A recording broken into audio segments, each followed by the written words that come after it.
My name is Tara Ng, and I'm the curator of the exhibition Norval Morrisseau. I had the opportunity to be a guest curator of a show here at the Art Gallery of Hamilton, in part thanks to an Ontario Arts Council grant.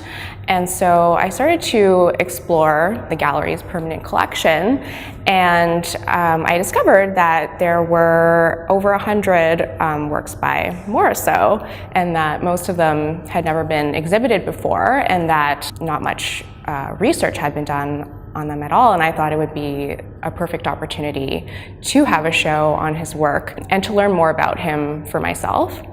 So I started taking a look at all the works by Morrisseau in the collection, and he of course focuses a lot on the interconnectedness of all creation and the importance of nature to Anishinaabe culture.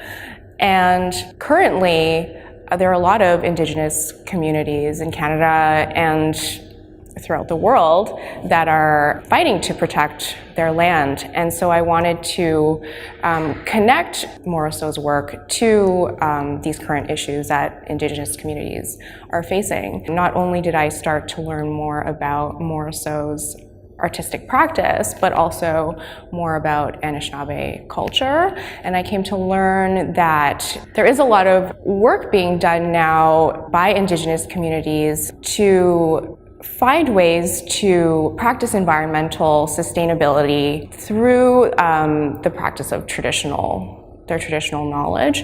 And so I wanted to learn more about how this traditional knowledge is being applied today. And I started looking into various Anishinaabe scholars' writings, and I came across the work of Nicole Bell, where she identifies 4 traditional Anishinaabe values that are essential to practicing environmental sustainability. And they are respect, reciprocity, relationships, and responsibility. So I think one of the most exciting things about this show is that during the early 1980s, which is the period when all of these works were produced, Morrisseau was interested in this New Age movement called Eckankar, which revolved around the concept of soul travel. This was a movement that Morrisseau first became acquainted with in 1976, and it really shifted his practice. Previously, he had been focusing his work on Anishinaabe stories, and while this continued to be a strong source of inspiration, after being introduced to Eckankar, he started to paint the visions that he would experience during his soul travels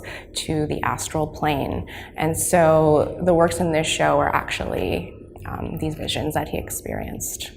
There are a lot of potential risks of curating a show on an Indigenous artist when you're not an Indigenous person yourself. As an outsider, there are things about a culture that you'll never be able to understand, and especially considering that these works have never been exhibited before and that there hasn't been any writing about them, it was definitely a challenge.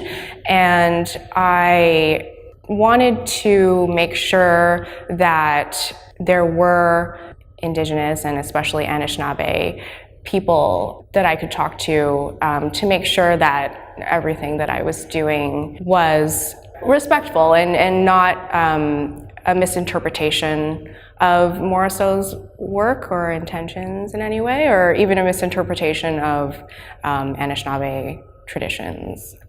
Learning this gave me a new perspective on Morrisseau's work, and I found looking at his paintings that I could see these values embedded in them.